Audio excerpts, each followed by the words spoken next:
I ran into this last week. Here's what fixed it for me. Updating your profile details on Bybit is straightforward if you follow these steps. Step 1. Log into your account. Start by logging into your Bybit account using your credentials. Make sure you are on the official Bybit website or app to avoid phishing attempts. Step 2. Navigate to Profile Settings.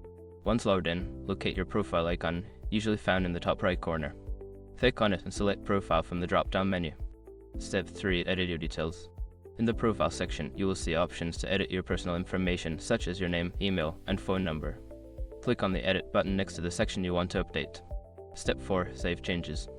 After making your updates, be sure to click the Save button at the bottom of the page. If you forget this step, your changes won't be applied. Step 5. Verify your changes. Finally, check your profile again to ensure that the updates have been saved correctly. You may also receive a confirmation email for any changes made.